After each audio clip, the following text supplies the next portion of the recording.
This is the theBreaker.news podcast for the week of October 22nd, 2023. I'm Bob Mackin, publisher of theBreaker.news and host of the theBreaker.news podcast. Welcome to edition number 313. The Breaker is your source for news, opinion, and analysis about British Columbia issues, institutions, and influencers. Later, I'll tell you how you can support The Breaker. On this edition, headlines from the Pacific Rim and the Pacific Northwest. I award a virtual Nanaimo bar to a difference maker. And on the Big Deal feature, from Canadian whistleblower to Irish soccer executive, I catch up with North Vancouver's Ciara McCormack, the new CEO and part owner of Limerick, Ireland's Treaty United FC.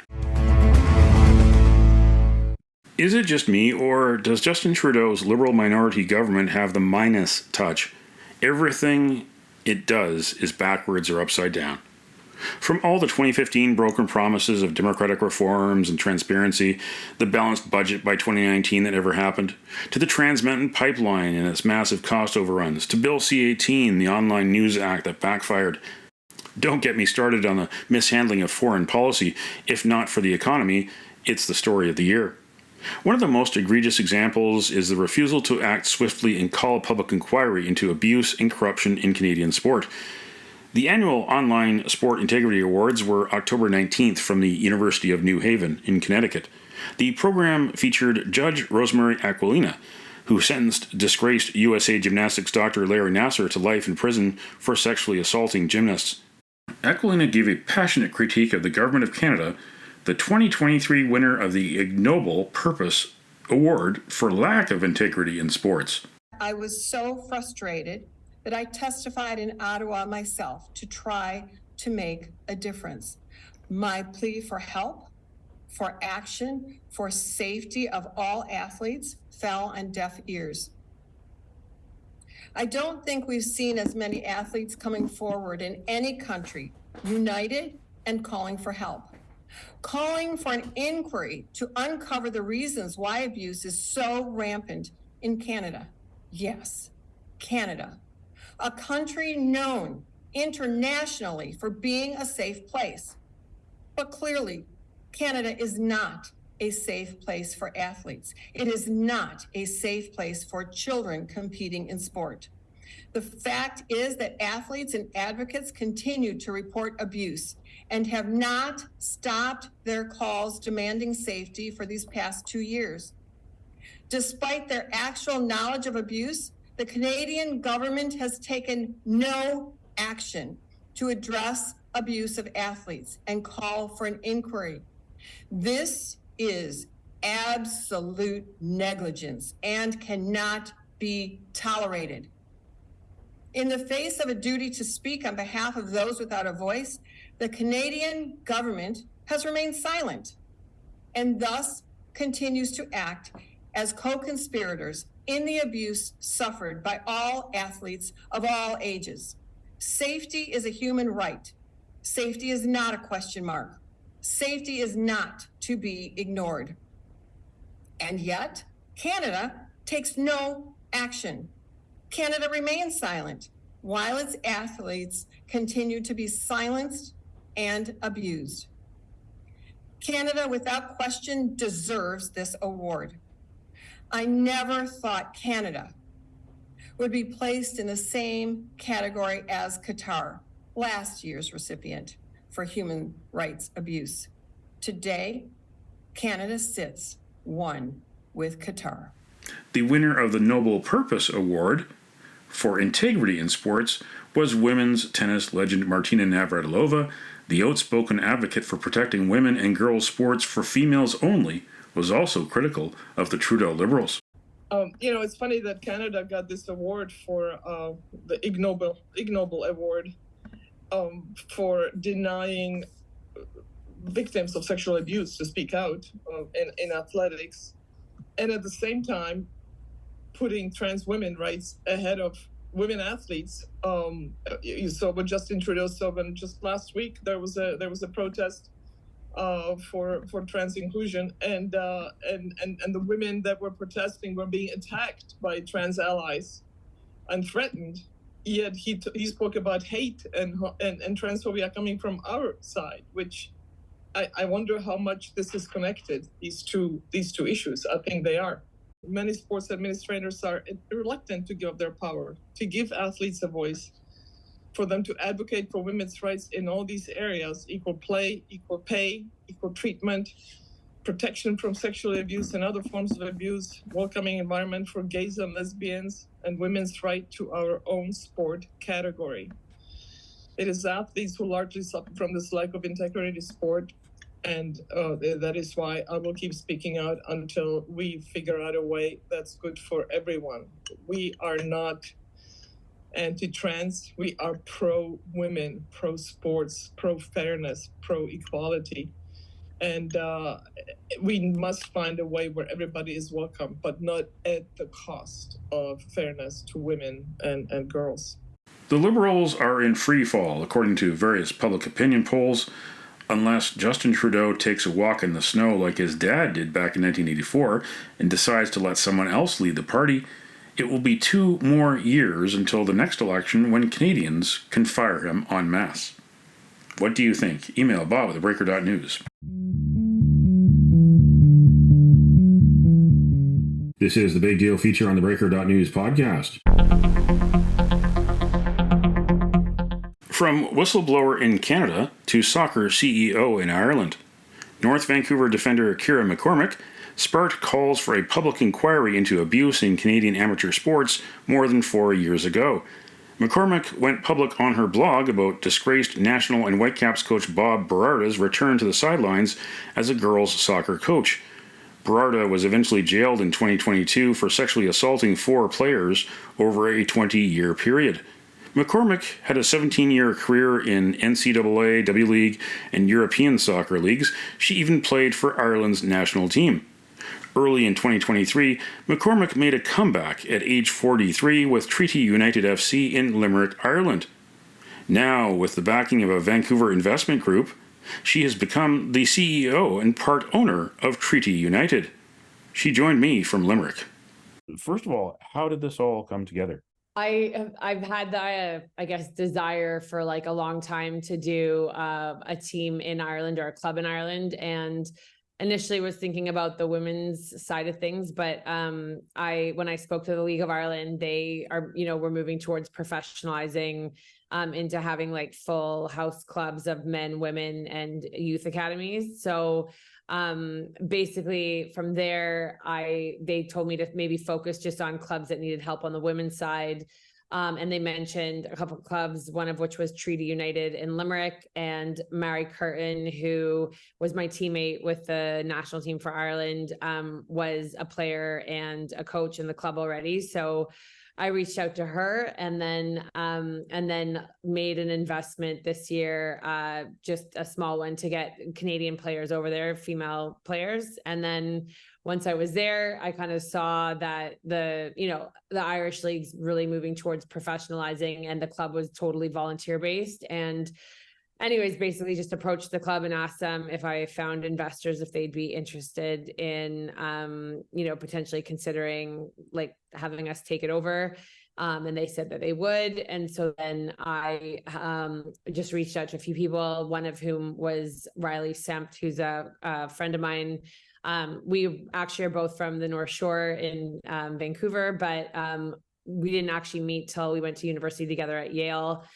Anyways, Riley's a good friend of mine. He is married to an Irish woman, did his med school at UCC in Cork. And so he was kind of a natural person to reach out to about it. And then I don't know how, but we presented the idea to his family. Has a family office called Tricor, and just everything that their organization's about in terms of being people focused and building partnerships and doing things the right way.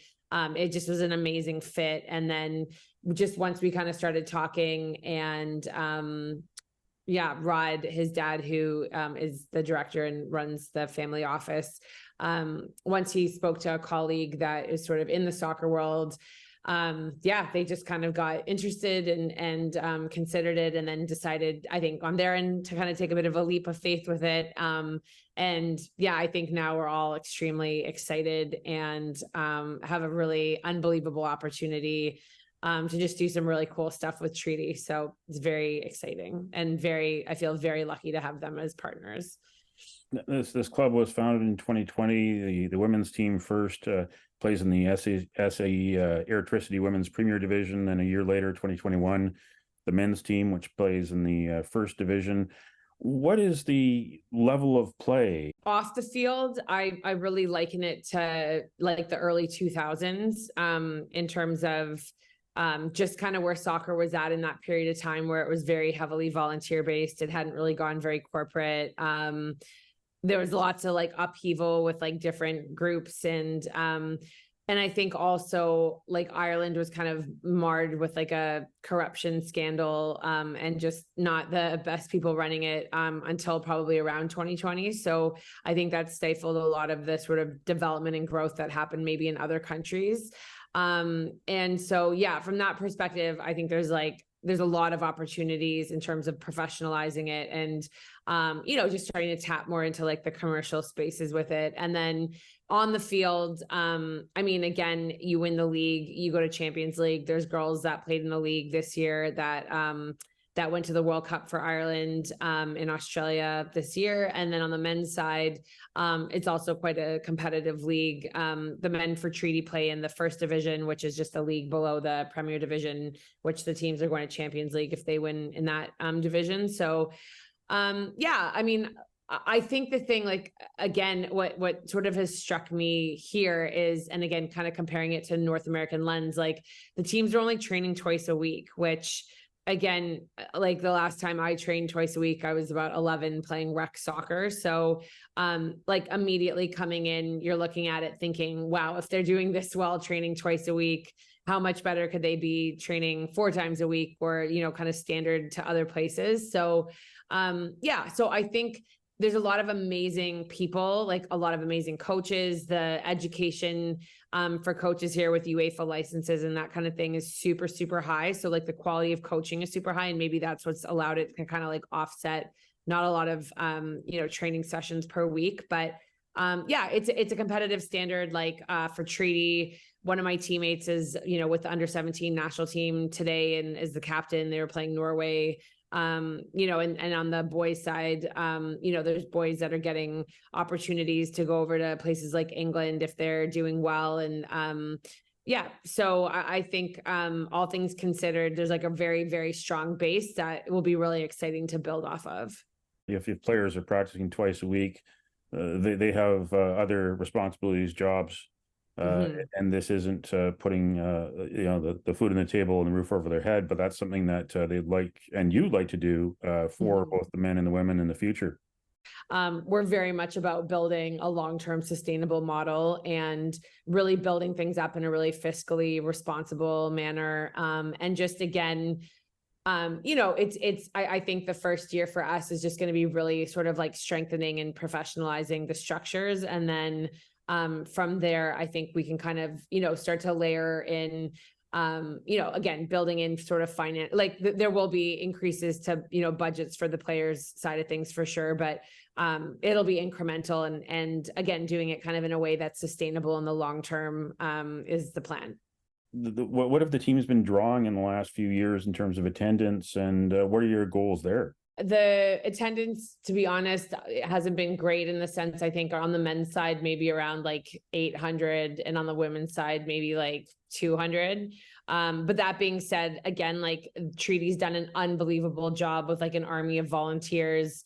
Again, honestly, just the labor that's gone into just putting the whole structure, together and teams out there and just getting the thing going. So I think that's what's really exciting, and where I think there's a huge opportunity for us now with like full-time staff running things, right off the bat, where we have the time to go out and build the relationships. And I'm a super competitive person. And, for me, I know the league record for like attendance for the women's side is 1,500. And I look at that and think like, we're going to beat that the first game, that's my goal. And again, I don't know, people sometimes think I'm a bit nuts with the things that I strive for, but I think even just the fact that I'm, that all of this has happened with Treaty is a good reminder that, like, to set sort of audacious goals, and, that's the only way you make things happen. So I think that for me is for sure, like, my goal would be to break the league record the first game of the season on the women's side. And just, again, and also on the men's side, just drive higher attendance as well. And just, again, make it be something that, again, when there's the thing with Limerick is it's known as being sort of like a sports crazy city. So I think if you're going to have people spending dollars on multiple sports, like Limerick's for sure the kind of city that people would do that. So I think from that, I think honestly, it's just a matter of connecting with the community, building a community, building the, soccer games into a place that people want to come. And, and I think we've even seen that, at times in sports in Vancouver where, when the atmosphere is great and people feel a sense of community and connection to teams, they'll ride it out through, they're not as concerned about wins and losses, but there's like a sense of connection and loyalty to teams. And I think I definitely think that that's something we want to build for sure. What have you learned from your year this year at Treaty United that you've applied your business knowledge and expertise in the game? I mean, I've lived in, I started my own business with, camps and clinics when I was 20. So, that's a long time ago now. So that's a space that I've always lived in: camps, clinics, showcases. And I think I've always kind of been on the cutting edge of, doing things first in Canada with all the different things, with showcases now are super common, but I started them back in 2007 when nobody was doing those sorts of things. So, I think in terms of again, sort of building those sorts of structures. I think that's the kind of thing. And just living in that like soccer business space is where I've sort of spent my career alongside obviously my playing. And I think, I think sort of the unique perspective that I bring to it is just a sense that, like, as a player, and I think players on, with soccer clubs are your most important asset and you're the thing that matters the most. And so I think on a player side of things, like, I'm very aware of like, what are the most important things to spend money on? What are the most important things to focus on? Kind of opportunity costs. Where do you get the most value from, where you kind of put that money? So I think from that perspective, I have kind of a bit of a unique slant on things, just again, from sort of being an elite player myself and just kind of knowing what that world looks like and what's important there. And then, to be honest, where it's been an amazing connection with Tricor and where it's just been an unbelievable experience so far for me is that, like, they obviously have built so many successful businesses and they just have an unbelievable track record, and just the amount of support that, like, I've had through this entire process. And I've learned so much even in the last 3 months about just all the sort of like just important structures and details and all those sorts of things that I think sometimes maybe as, sports people or whatnot, like, you're so focused on big ideas and kind of getting big projects off the ground that you're not necessarily looking at like the minutia, detail. And that's where I think, again, where this is like a really exciting partnership. And I genuinely say that just because they are so good on just, again, dotting all the I's, crossing all the T's, getting the structures right so that, their mantra is like, go fast or go slow to go fast, and building just very, very carefully the right structures. And so that's where I think, that's where I've learned the most. And that's where I just think we have like a very unique partnership in the sense that, like, I know the space so well from a soccer perspective, but obviously they're, what they're amazing at is building successful businesses. So that's where I just think it's going to be a really dynamite combination between the two of us. We're still waiting for the launch of a Canadian professional league. It's supposed to be coming in 2025. You're not waiting for that. You're taking this opportunity elsewhere where you can, especially since you do have the Irish background. You played for the national team, and you want to show that this can be done and turn into success. I mean, I've probably been the longest, loudest screamer for the necessity of having a Canadian professional league and more opportunities for girls in Canada. And I think, I mean, I think just the issues within our sports system and our soccer system have sort of been very well documented over the last couple of years. And I think, you know, again, I am like absolutely rooting for the success of really like anything that gives opportunities to, you know, Canadian female players, and also obviously on the boys' side as well, to have CPL be successful. But yeah, obviously this was like an unbelievable opportunity. I think at the end of the day, Europe is a place that, you know, all players aspire to play in, the Champions League, all those things. And I think just as someone that is, you know, a competitive person and has high standards and loves to be pushed by what's around me, you know, I just think like, you know, the Champions League and the whole European promotion relegation sort of setup sort of fits in really well with my personality as well. And so I think that those are sort of things, yeah, just that have kind of, you know, and obviously just sort of just right time, right place, you know, serendipity, the universe, whatever you want to call it. But yeah, it's where I've ended up, and it's an incredibly exciting opportunity. And yeah, I absolutely hope that things can, you know, again, open up in Canada, and those kinds of opportunities can exist for players there. And until then, you know, I want to build something that, again, that potentially Canadian players can come over and join us in treaty if it's something that, you know, that they want to do.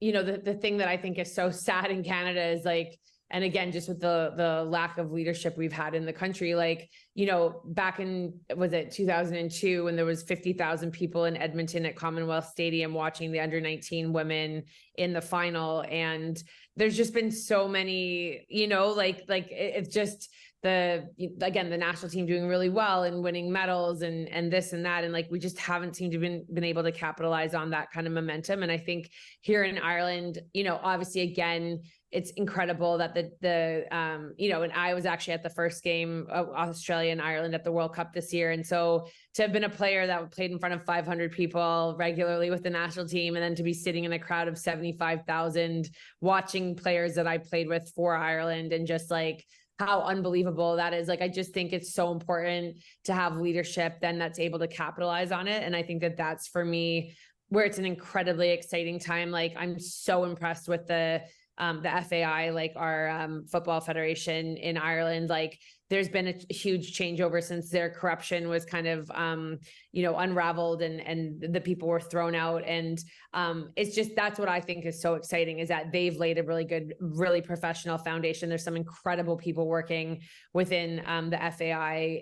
I guess comment on how you've grown as a person and as someone in soccer since doing that, and how that makes you a better CEO, or will make you a better CEO.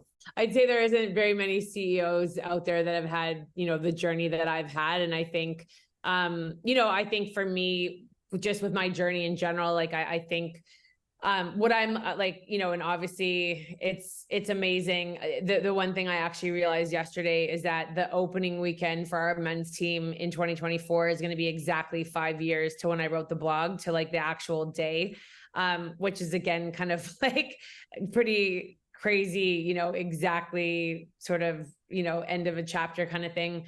But yeah, no, I mean, I think for sure, like, I've learned so many lessons. And, you know, I think the biggest thing for me is that, like, obviously, you know, what we went through was incredibly difficult.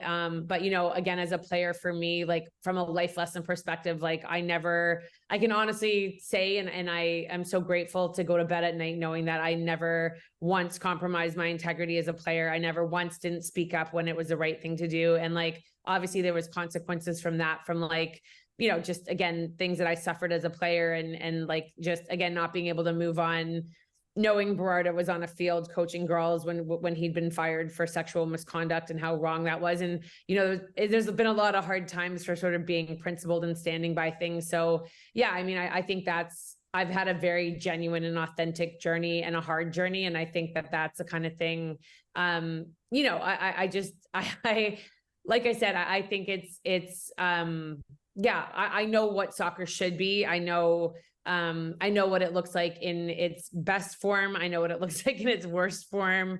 And I think I just have a really good grasp of, like, what actually is important, and perspective, and again, just a healthy, massive dose of gratitude for just kind of the journey that I've had to get here. So, I'd say it's quite a unique perspective, and hopefully one that, I can sort of leverage to make it a great experience for the players, make it a great experience for the community and the fans, and just build something that everybody can be really proud of. The family behind Tricor, the Senft family, includes Jean Senft, who was a whistleblower against the corruption in Olympic figure skating judging. You've got people who are supportive financially, but also people who know where you're coming from and where you've came from. I found that out about, obviously it's Riley's mom. I didn't actually know that about her until the last couple of years, but yeah, I mean, I think anytime anyone's, obviously I don't think very few people know better than I do the sort of just how hard and dirty and gross the institution of sport can be. And again, to sort of have somebody, again, way back before people were, standing up for anything, that was, obviously, a huge part of change in figure skating and judging and just ethics and doing the right thing. She's an absolute role model. It's an absolute privilege to, be in her company and to be supported by her family. And obviously Riley, her son's a good friend of mine and an amazing person, and obviously raised by amazing parents. She's an absolute role model, and it's an absolute privilege to be connected in any way with her after, what she did. So from my standpoint, I'll be keeping an eye on the men's and women's teams of Treaty United FC based in Limerick. And in fact, I'm due for a trip to Ireland next year. I was there in 2004 for the centennial of Bloomsday in Dublin, and 2014 after the Commonwealth Games in Glasgow. I came over and actually went through Limerick. Want to spend more time in Limerick. So 2024, I'm going to have to look at my calendar and look at the calendar for the teams, because I'd like to see them play live myself, and see how you're changing the business of soccer in Ireland. Oh, that'd be amazing. And I can't wait to open it up and to just, maybe even get a little fan club for Treaty going in Vancouver. And I had someone say they were going to start one in Toronto. So I just honestly, like, my vision for it is just to have it be a place that, people want to come and, again, all the negative stuff we hear about sports, like, I just want it to be sort of a massively positive oasis of all the good in the game, because there's a ton of good in the game. You're always welcome, and let us know for sure. North Vancouver defender Ciara McCormack, the CEO and part owner of Treaty United. Thanks for having me.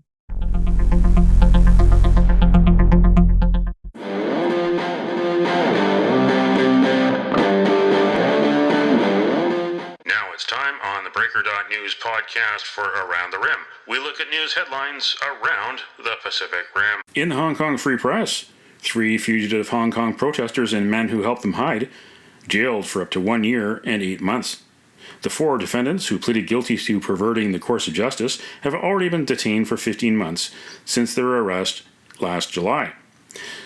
Zhang Chi-kin, Anson Wong, Alex Wong, and Yep Ho appeared at West Kowloon Magistrates Court for the District Court case on Wednesday. Zhang and the 2 Wongs attempted to escape to Taiwan by boat after spending 2 years hiding in safe houses. In ABC News Australia, Tibetan Spaniel dog returned to owner after fleeing barrier highway crash near Broken Hill. Misha, the Tibetan Spaniel, went missing 60 kilometers from Broken Hill. Grazier Mitch Harrison trapped the dog 5 months later. They traveled 7 hours from South Australia this week to pick her up. In the Taiwan news, Chinese fighters intercept Canadian spy plane driven out by Taiwanese fighters. Ministry of National Defense said 10 People's Liberation Army Air Force aircraft and 4 People's Liberation Army Navy vessels were detected. Taiwanese aircraft spotter Taiwan ADIZ reported on Facebook that a Royal Canadian Air Force Lockheed CP-140 Aurora had appeared in Taiwan's northern zone. Chinese fighter planes were then reportedly dispatched to intercept the Canadian aircraft. However, according to the aircraft spotter, they were later driven away by Taiwan's Air Force interceptors. That's Around the Rim on this edition of the Breaker.news podcast.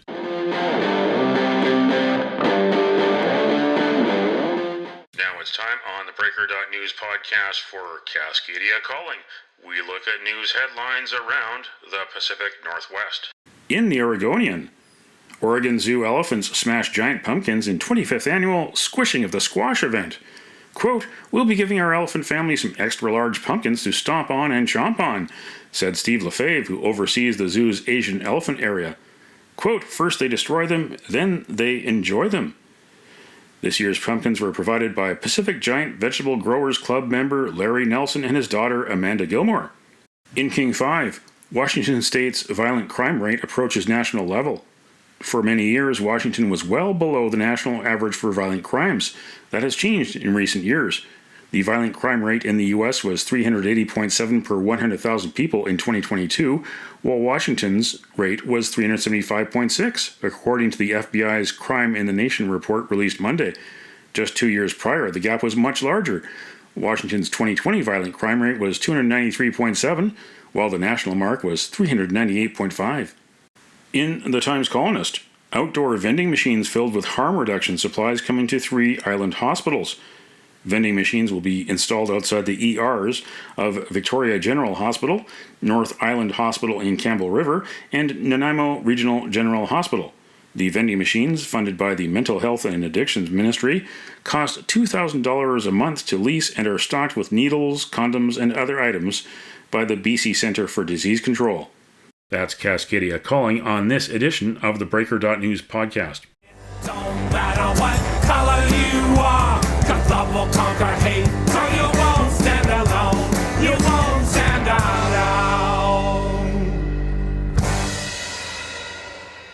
The virtual Nanaimo Bar, brought to you by Spruce Hill Contracting. Every week we end the Breaker.news podcast on a tasty note by awarding the goodness of a virtual Nanaimo bar to people making a difference. A virtual version of the province's favorite dessert bar goes this week to school librarians around British Columbia. It's School Library Day in BC on October 23rd. You can nominate someone for a virtual Nanaimo bar. Send me an email to bob@theBreaker.news. Spruce Hill Contracting, custom homes and renovations. Find more information at sprucehill.ca. These rich men north of Richmond, Lord knows they all just wanna have total control. Wanna know what you think, wanna know what you do, and they don't think you know, but I know that you do, 'cause your dollar ain't shit, and it's taxed to no end, 'cause the rich men north of Richmond.